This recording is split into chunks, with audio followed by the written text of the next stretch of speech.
There was another video I wanted to talk about. Oh yeah, don't listen.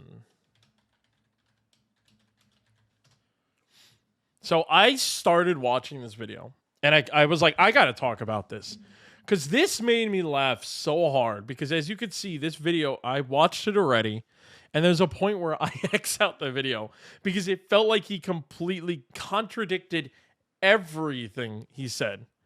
So I would love to kind of sit down and talk about this video. So On the off get into chance this one. that any developers may be watching this video, I put forth a simple proposition. Stop listening to competitive players quite so much. Stop designing your games around the experience of pro players. I may get a variety of responses. One I naturally anticipate is the classic, skill issue much? To which I say, cope and seethe. I can play Doom Eternal like complete crap all I want on Nightmare, and if I can still win, why does my gameplay even matter? For a more serious, actual answer, I'll say that being good at a game does not make you a good game designer.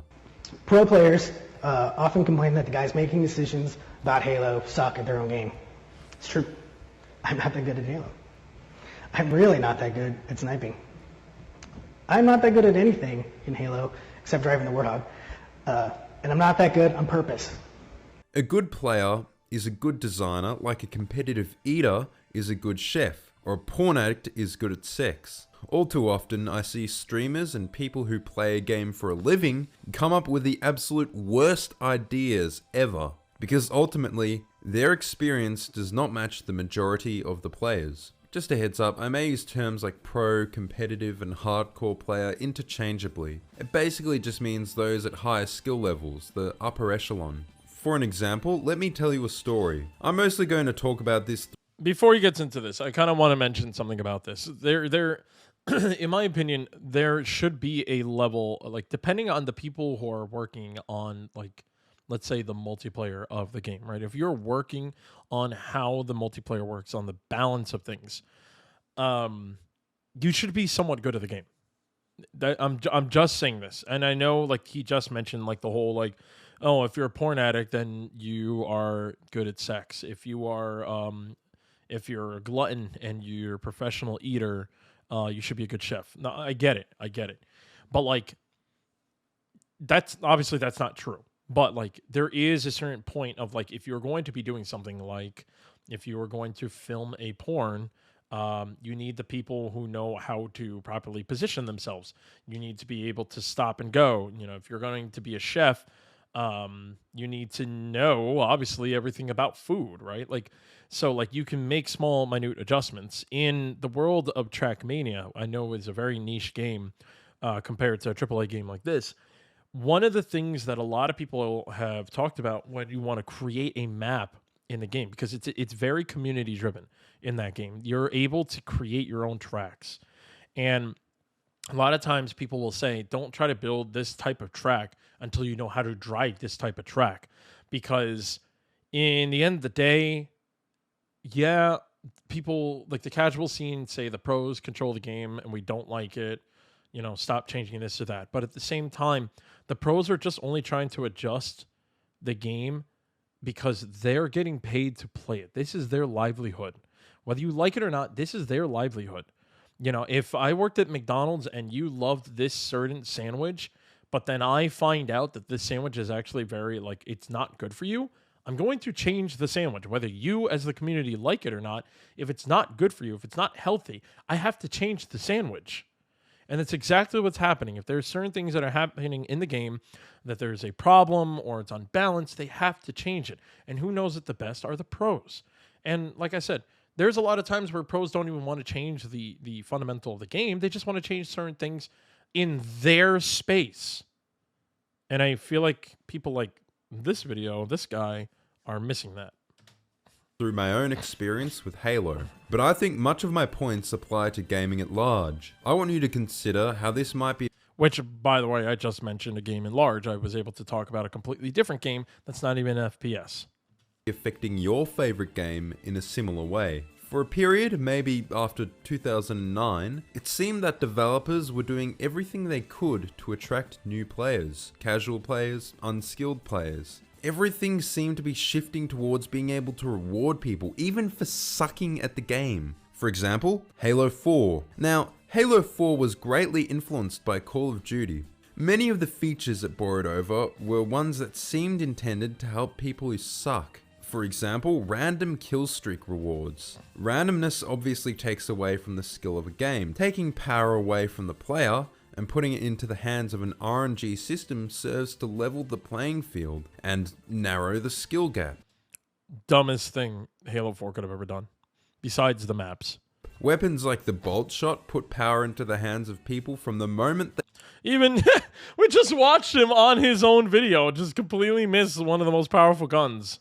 spawn. By giving them a shotgun in their pocket, the kill streaks and loadout system kill the fundamental aspect and avenue for skill expression of Halo. Seeking out weapons on the map. This is something that I know noobs complain about. They think it's unfair when they get killed by a rocket launcher, even though they had an equal opportunity to pick it up themselves. Yes. There was a ton of other bullshit like perks, instant respawns, grenade indicators that also serve to artificially boost those who simply aren't very good. There's another push that we had with Halo 4, which was to make Halo a more accessible multiplayer experience. Historically, Halo's been very hardcore, and it's had a very steep learning curve that has turned off a lot of players. So we wanted... Every game technically has a steep learning curve. Look at a game like Rocket League. The base core, it's the standard way to play the game is 3 cars with rocket-powered battle cars playing soccer. And it's very fun at the beginning. It's silly. It's stupid. No one can hit the ball. No one knows where the ball is. It's a very hard learning curve, yet people still play this game to the day. Like, it just stop complaining and just play the game more. Just get better at it. You know? Like, you don't need to get better to play it competitively. Just if you're struggling with the game, just play it more and just figure it out. I'm getting so angry. I'm knocking things over on my desk. to help new players find success. We wanted to give them opportunities in modes like Infinity Slayer to earn power weapons that they might never have got a chance to use in multiplayer before. Halo 4's abandonment of much of the skill and creativity uniquely required in a Halo game naturally saw its population drop off a cliff. 343 had to figure out something to fix things. The next game was Halo 5. With the marketing, they came out swinging with the multiplayer. They hammered home how the game was a return to classic Halo. Even starts were the talk of their marketing. They had a real hard-on for competitive gaming now. Besides the return of even starts, they spoke about how they'd abandoned many of the casual features introduced in Halo 4. I also don't know if he's going to ever talk about this or anything, but you can already hear like how he's like hammering down on the whole like, oh, this is it. This is how it is. Yo. Canned Noodles, thank you for the sub. I actually did not realize my alert box was off. I appreciate that. Thank you very much, Canned Noodles. But going back to what we were talking about, the biggest problem... Oh my goodness, what are you doing? Why is my thing not even working? Canned Noodles, thank you very much for the 5-tier gifts. Sorry, 5 tier 1 gifted subs, dude. Thank you so much. I'm in the middle of recording a YouTube video live. Oh, thank you so much, man. I appreciate that. Okay, YouTube. Sorry about that. Got some awesome gift subs from an awesome member. Thank you again, Canned Noodles. And I remember to put the Twitch chat on the bottom now, so you could see if I'm talking to anyone, you know why. I lost my track of thought. Let's go back a little bit. Classic Halo. Even starts were the talk of their marketing. They had a real... Oh, okay. That's what I was going to talk about. The reason why a lot of these developers are starting to get into the whole competitive thing and it's in their marketing is because of the fact that esports in general is a ginormous marketing tactic. When you have thousands and thousands of people watching your game being played at the highest level, what do you think is going to happen? Let's get back to this video. Hard on for competitive gaming now. Besides the return of even starts, they spoke about how they'd abandoned many of the casual features introduced in Halo 4, such as loadouts and perks. It wasn't quite a return to classic Halo though. The new thing for Halo 5 was the advanced mobility. Nobody asked for it, but they had to do something new. What's relevant here... No, they didn't. No, they didn't. Look at a game like Black Ops 4 where they started introducing things like running around on walls. And what do? They ripped that out because they were like, okay, never mind. Sorry. People didn't like it. It was too much. A little too chaotic. 343s didn't need to do anything new. Again, just don't fix what's not broken. Just work on what's there and expand on it. Not you have to do all this new shit. And that's what kills me about 343s. I always feel like they have to do something new. They got to add this. They got to do this. We got to put this. We got to put a new engine in. We got to get it. Blah, blah, blah. Like, no. Just expand on what you got. That's it. Is the fact that 343 had an internal pro team. They had professional players. Oh, this is the part that made me laugh. Here we go. Consulting them in the development of the game and the sandbox. Now, I think this isn't necessarily for the better. Just because they play a lot doesn't necessarily mean they know how to design a game better. As I said before, again, it's not about designing the game. It's about balancing it. The pros are there to help balance things. They're there to help figure out, will this game actually be a good multiplayer? And again, these guys get paid to play the game. So stop getting mad at them if they need things to be balanced. It's the same thing in pro sports. There are times where they have to change rules little by little just so that the pro athletes don't get an advantage. I mean, steroids probably wasn't even in a rule, and then people started using steroids, and now people can bat home runs all day. So they had to make a rule that steroids are not allowed. There were probably certain bats that aren't allowed that were probably allowed back in the day. You know, it's like that's why you have the professionals come in to look at your stuff and say, yes, this works, this doesn't work. But there's something that he says that makes me laugh really hard, that makes me X out this video so fast. Their experience doesn't reflect the average players. I see so many bad opinions from people who play for hours a day, highlighting issues that only really matter for people who play for hours a day, supporting changes that would diminish the game for the average player. Mind you, these people that he just showed, like even Spartan, we just saw a lot of their tweets out there.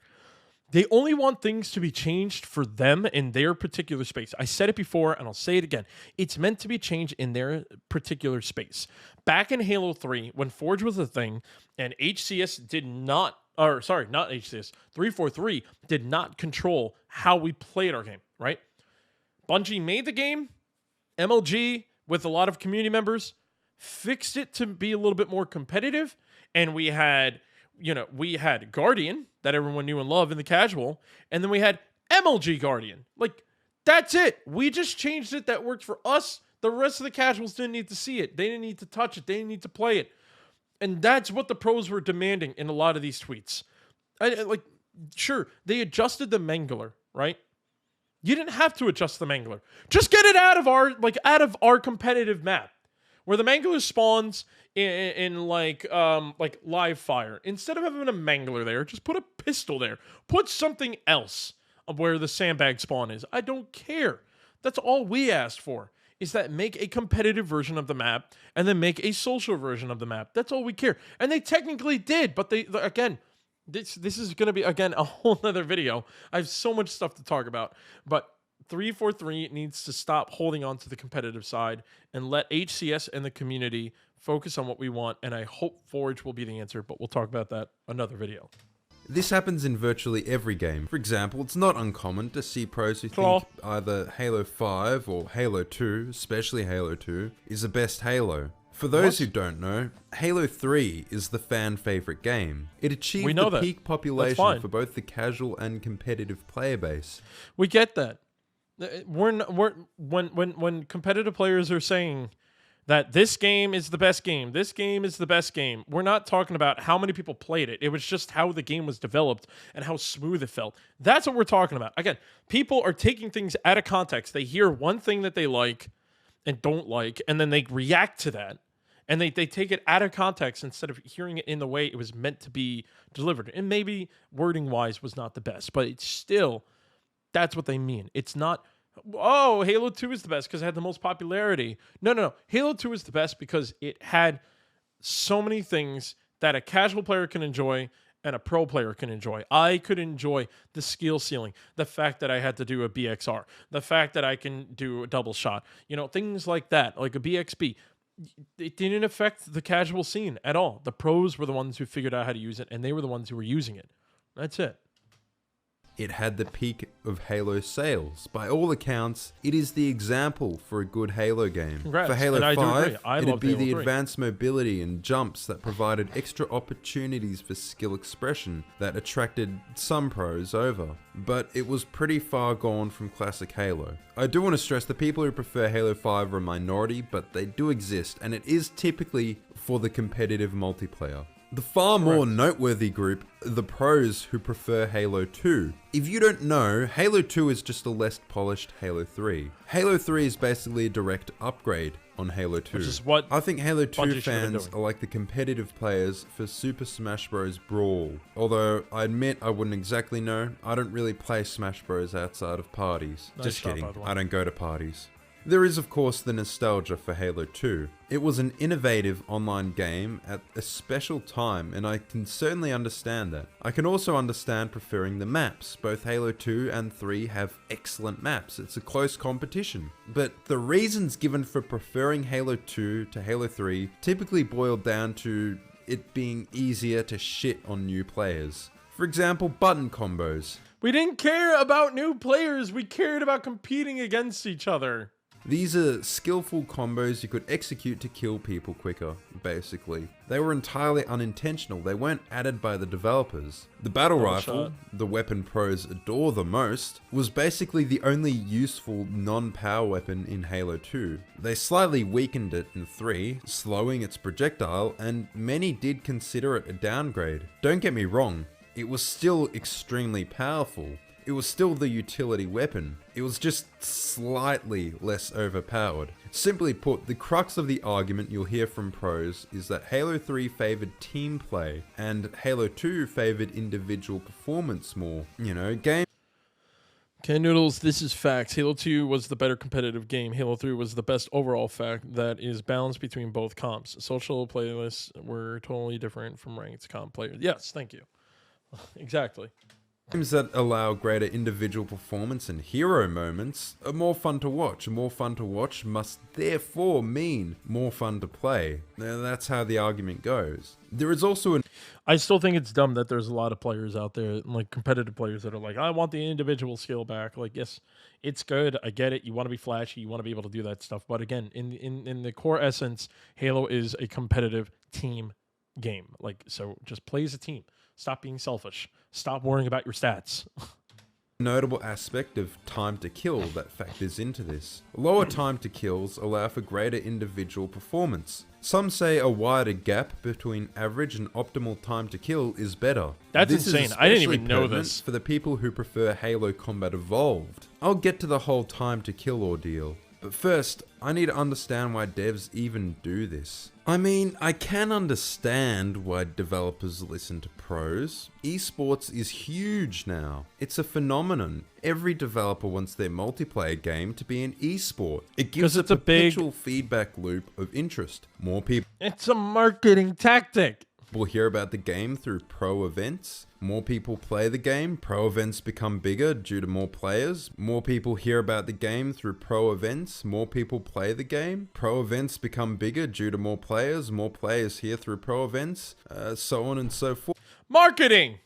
Here's the issue. You can't force a game to be an esport. You can't make it a professionally played game. There is one key ingredient that every professionally played game has: popularity. And I think people mistake the cause and effect here. Not true. There's a lot of games that are not that popular that have, in my opinion, amazing esports. Like, I love Trackmania, and Splitgate is still not as popular as Halo, and I believe it has a really good esports. It's hard to follow, but for the players themselves, I think it's a great esport. Games are popular and people want to play them before they become esports. It's a prerequisite to being an esport. Look at how many games lend themselves really poorly to competitive gaming in terms of, say, their balance. And yet, they've had tournaments with cash prizes. People tried to make Minecraft into an actual esport. People play Minecraft's awful PvP. There are Roblox minigames that people tried to make into an esport. There have been many Fortnite tournaments And this stuff gets viewed by millions of people on streams and in videos. Popularity begets competition. Having a pro team consult on the development of Halo 5 is not going to make it more competitively viable. I do want to note that the pro players working on Halo 5 did complain that 343 weren't really taking their feedback into consideration, or at least they'd forced their own opinions on them. 343 was insisting on changes which the pros really didn't agree with. Things like This is where I X'd out the video. Then why make this video? Like, literally, the developers didn't listen to the pros. Why did you make this video? This is where I X'd out. I remember that. placement of cover or weapons on the map, things like that. I mean, that seems to be 343's motto, honestly. Do it even if no one likes it. So given this, the point of this video isn't to pin the failings of developers onto pro players who consult them and give them feedback. Many poor choices are done against their wishes. However, many poor Why was this video made then? developer choices are still done with esports in mind, even if the actual competitive players themselves hate those choices. Again, so why was this video made? They're not listening to the pros. Like, I don't even know if it's worth reacting to the rest of this video. There's still another 10 or something. I can do math. There's still a lot of time left on this video. And like, what's the point? Because you made an entire video talking about developers. Please stop talking to the pros or stop listening to them. And then you admittedly said that the developers do not listen to the pros. So why? Let's just hear it out. So I think designing for both new players and for pros is a poor way to do things. Bungie multiplayer lead Max Hoberman released his documentation for Halo 3's online experience, all public on his Twitter earlier this year. I do want to talk about the fact that he is saying like we can't build games around esports, yet some of the biggest games in the world, both casually and competitively, are games that are designed focused on esports. What do I mean?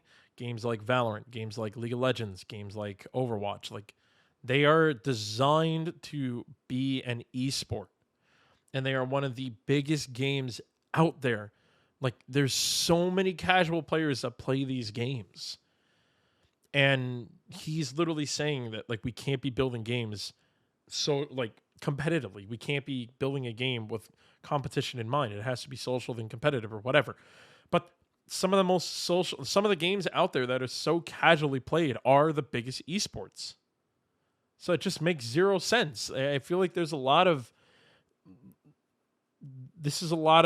subjective input instead of objective input. One thing I thought was interesting to note was how it builds a profile of the average player. It seems everything was set up around this proverbial average player. The ranking system was designed for the experience of the average player. That's the middle of the bell curve. The average player got a good mix of tough matches, easy matches, and decently challenging matches. The skill-based matchmaking system was set up specifically for this purpose. Now, obviously, pros aren't very fond of modern skill-based matchmaking. You hear streamers constantly baby whining and bitching about it everywhere, like complete MLG man-children. First of all, skill-based matchmaking is a misleading term because it implies the existence of non-skill-based matchmaking. There is no such thing. Ever since matchmaking was invented in Halo 2, the point of it, the whole point, was to match people of similar skill levels. Now you see, when I look at these skill-based matchmaking complaints,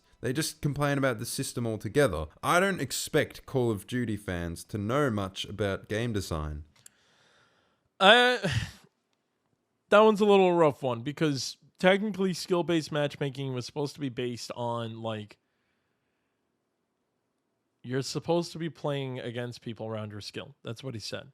The other idea about the skill-based matchmaking was you were also your rank reflects on your skill.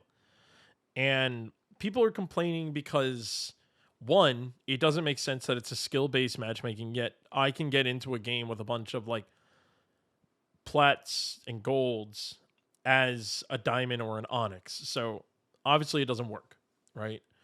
The other thing that doesn't make sense and what people are complaining about is the fact that if you don't have a good KD, there's then it's broken. Like, like skill-based matchmaking was supposed to be a way to say, hey, we're going to reward you for winning the game, but we're going to give you extra points if you did something more to push towards that winning. You know what I mean? And like, that's what skill-based matchmaking was supposed to be. And it feels like it was a complete flip-flop. And I think this guy doesn't understand that. Chelsea, what's up, man? How you doing? But I don't know of a matchmaking system in a game that doesn't group people based on skill. Maybe Match.com or Tinder, which matches you based on your bank account instead. There is, however, a difference in how modern matchmaking systems are implemented. Going back to those Hoberman docs, Halo 3 used a heavily modified version of the ELO system named TrueSkill. In Halo 3, the goal wasn't to assign you a skill group as quickly as possible, you had to climb up to your skill bracket. That was the ranking and leveling system, all in one. What this meant is that you'd get more of a diversity of matches. You'd be more likely to end up playing both with and against better and worse players. There was, however, an issue. It was harder for people in higher ranks to find matches. This was because the population had a downward curve for rank distribution, rather than a bell curve. Modern implementations of matchmaking are ultimately designed to fix this. So even though many high-end and pro players hate modern implementations of SBMM, they were, at least in part, designed for those people at the extremities. For the people at the higher ends of play. Designing for the We didn't ask for it.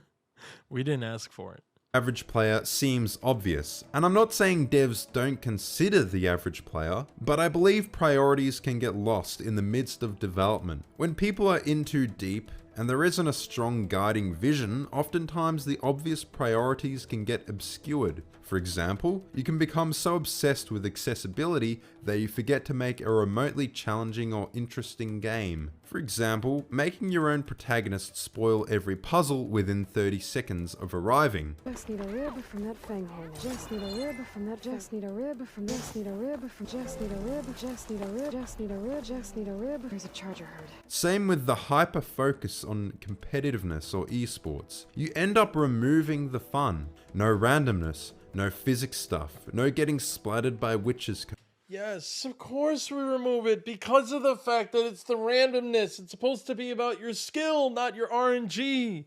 Not because you got a lucky, stupid splatter off of the stupid friggin' exploding barrel. Of course, it's still fun. It's just skill fun, not like, haha, you fell for my trap card bullcrap.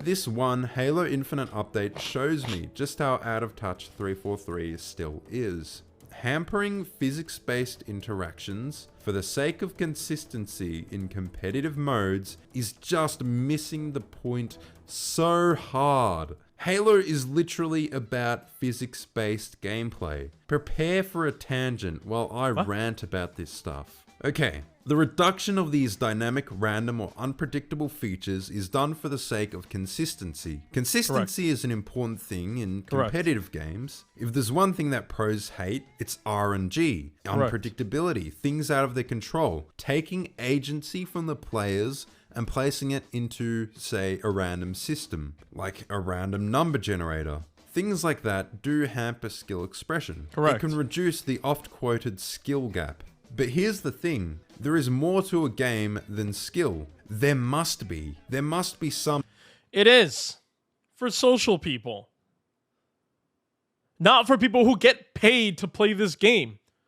How would you feel if you were working on your computer in your office and I decide to throw a little bit of RNG in there where your computer will randomly turn off, where your monitor will randomly stop working, where the lights will start flickering, where your documents start getting deleted? How annoying would that be if you have a project that needs to be done in 24 hours and that project just randomly appears and disappears and you cannot work on it in certain points?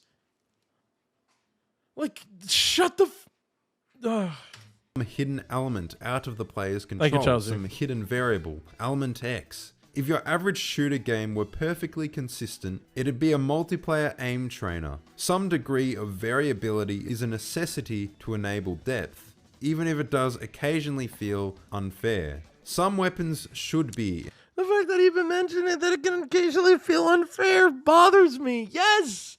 That's the point. We want it to be fair. We want it to be competitive. Like, again, we're not trying to affect your game.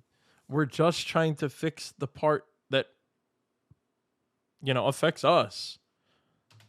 Inaccurate. Some weapons should be more powerful than others. Some should be redundant. Some competitive players talk about removing things like weapon spread and reducing time to kill, so there is a more pure skill expression, which naturally must be more fun to watch. Low time to kill, good, right? But, like there's more to fun and depth in games than just skill, there's more to skill and skill expression than just aim and movement in an FPS. I'll go back to the Halo example briefly. There is. It's called first-person shooter. You move to get the kill. You shoot, you aim, and get the kill. What else is there to it? Hardcore players prefer the individual expression and low kill times allowed by Halo. Not all of them. Stop that. He keeps mentioning how the hardcore players. Not all of them. It was the freaking, the split at the Halo 5. 1 and 2 to Halo 3, which it said focuses more on teamwork and reduces the individual emphasis. I've never really heard an argument as to why this is bad, or even not preferable. It's simply personal taste, which is fine, but not every game should be just about pure aim and skill expression, and it's not necessarily better for the average player. Again, and this is another reason why I keep saying that 343 needs to stop holding on to the settings that HCS has to use, because of the fact that if you go back into Halo 3 times, you can even adjust your player speed, the damage they're taking, the damage they put out. You could adjust all that, where we can't adjust really anything anymore. If 343 made that, then yeah, sure, we can adjust things like the TTK. That could be easily adjusted, where we can put all Spartans only have 90% health, and boom, TTK is fixed. But we're not asking for the entire game to be fixed. We're just asking to have control on our end. We have to ask the developers to change these things, because they did not give us the freedom to do these things, though. That's the problem. Bungie had it right. Bungie allowed us to do what we needed to do on the competitive end, so that the casual part of the game was never touched. 343 had it wrong. They have full control of everything that we do, so that means it adjusts also the casual players, because if they fix the gun here, it fixes it in the casual. And when I say fix, I just mean change. Where all we need is just to remove certain weapons from the competitive side and allow us to have the option to change how much damage output and how much damage taken can be altered, how much movement, and all that stuff. Just let us control it. And then all of this will never happen. We would never be touching the casual side. As evidenced by the sales and the popularity, it seems to me the game focused on teamwork should be the preferable direction. Basically what I'm saying is there should be more elements in play than raw movement and aim skill, and I mean ones that will affect the average player. I've seen this push in virtually every multiplayer first-person shooter game. People at the upper echelons of play want a more hardcore, focused, consistent experience. Seeing that one of the biggest FPS games out there still to this day is CSGO, which is just raw input and pure aim. Where they have more agency. That's a more pure test of skill. I've got the perfect game for you folks who want a hardcore, pure test of skill. It's called Rats Instagib. One-shot kills, no inaccuracy, pure movement, and pure skill. I don't want to shit on it because it is fun, but it could never really be an esport. Why is that? It allows for awesome plays, for cool movement that allows you to outplay other players, and for a single person to completely dominate, to show amazing feats of skill. Perhaps it's Actually looks because fun. people want more than just wanking about how good you are at clicking. And I want to say the necessity of randomness and unpredictability doesn't just exist in first-person shooters. In Age of Empires 2, the longest running, still living, RTS, each match is based around reacting to random spawns. You need to find all the materials around your base as quickly as possible. Imagine if the gold and the boars spawned in the same spot every time. The game would be a lot less interesting. And obviously, at this point in the video, I'm aware that no pros complain about this. Like I said, I went on a bit of a tangent. I just feel like I had to go on It's also not a huge esport that people make a lot of money on. that tangent about consistency and unpredictability in games. I had to cover it at some point. Basically speaking, games need to have some inconsistency and some Correct. Charles, you said it the best in chat. RNG in an RTS is way different than an FPS. Thank you. imbalance. Cutting that stuff just for the sake of competitive play is a misstep. I also need to mention that obviously the game should still be largely consistent. You don't want unpredictability, imbalance, and inconsistency to dominate your game, lest it devolve into gambling. There is obviously a balance to be had. Reticle Bloom in Halo Reach was terrible and brought in far too much unpredictability into the average shooting engagement. It's easy to see these fuck-ups and try to overcorrect. I did bring up Age of Empires 2 for a moment there, an RTS. It's relevant because I was actually inspired by another video I saw on real-time strategies, why the next RTS game will fail. I wanted to share the video because unless you're an RTS fan, you probably didn't watch it, but you should, because it seems like almost every point he brought up applies to first-person shooters as well. I will say I even brought this up in a comment. For example, the devs listening to a small sample size of pro players and focusing on multiplayer, especially competitive 1v1s. In the video, he showed that the majority of RTS players in his sample size actually favor campaigns. Likewise, about a third of Halo players just play campaign. Another third play campaign and multiplayer. The final third is people who play just one mode, that is, Forge, custom games, big team battle. Competitive players only make up a fraction of that third. If you watched the marketing for Halo 5, you'd get the idea that competitive players are 95% of the player base. There was an old piece of common knowledge that Halo was played only for the multiplayer, that's what people got Halo for. But that just wasn't true at all. It's the same with games like Yes, it's not true. A lot of players got the game for the campaign as well. The difference is you can keep playing the multiplayer. The campaign gets boring after a while when you finally beat it, unless you're doing like the lasso challenge. But like, the thing is that after a while, the campaign's done. So you gotta do something else. And that's why they provide a multiplayer. Call of Duty. People actually do play those campaigns, and people are actually disappointed when they suck or when they remove them. They are a notable amount of the player base.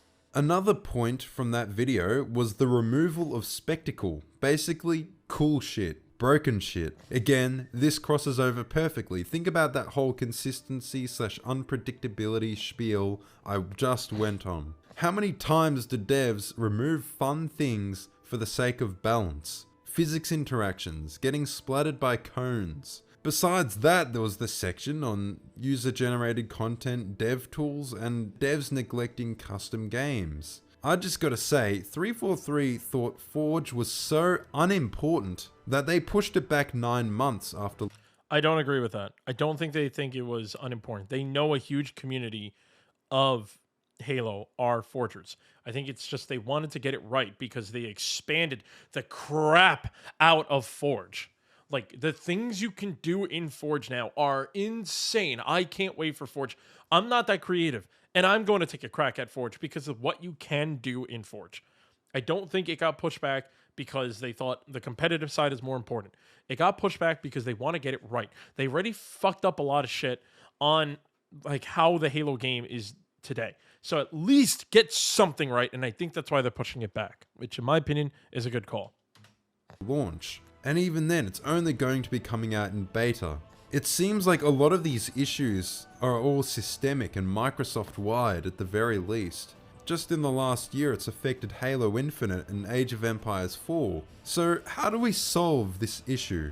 I'll list a few of my ideas how. For one, do not focus strongly on the competitive experience. Do not make their experience central to your design. Do not put them front and center. On the contrary, do not focus strongly on the Tell that to Riot, who have made some of the biggest esports games out there that are still one of the biggest casual games out there too. Tell them that. new player experience. It's of course a consideration, but shouldn't dominate the design. Place your main attention on the average player, people who log in regularly, but not for hours a day. Try to make it so the game is most enjoyable for those people.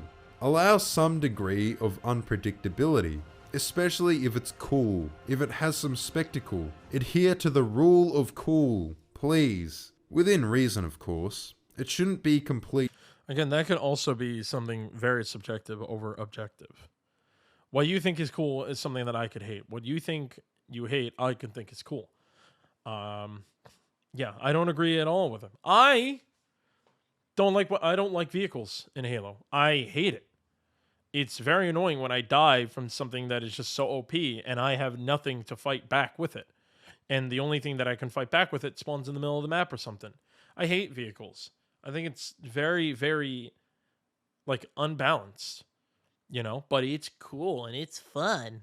But again, it's subjective, not objective. Chaos. Allow some more variability in skill for matchmaking. Wait, do not make skill groups as tight in matchmaking? Why? That'd be so unbalanced. It's already unbalanced. What do you mean? Oh, I knew I shouldn't have watched the rest of this video. It's just getting me angry. Do not make the skill grouping so tight that they feel suffocating.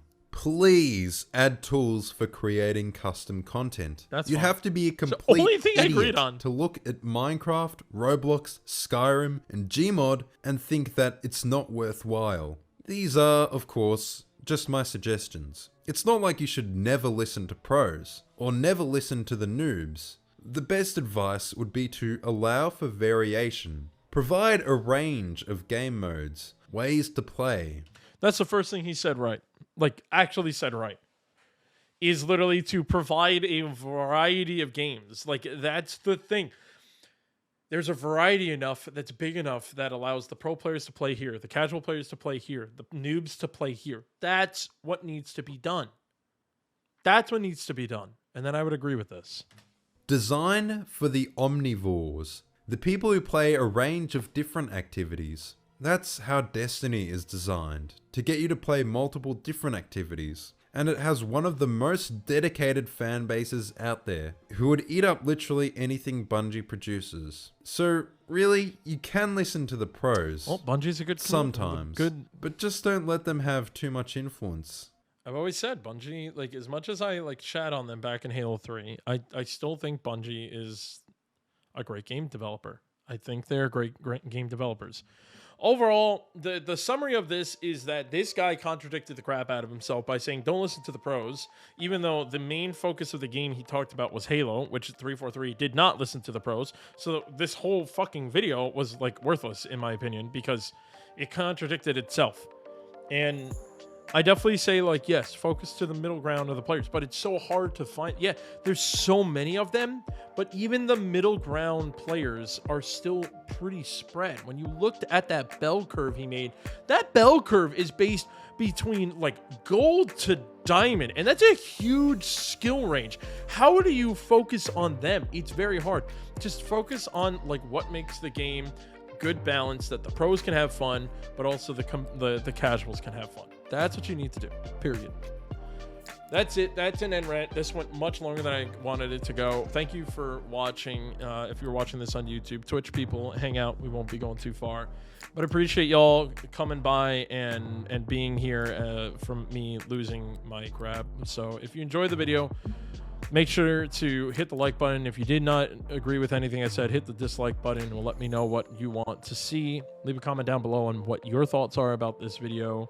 And don't forget to hit the subscribe button, ring the notification bell, and I'll see you in the next one.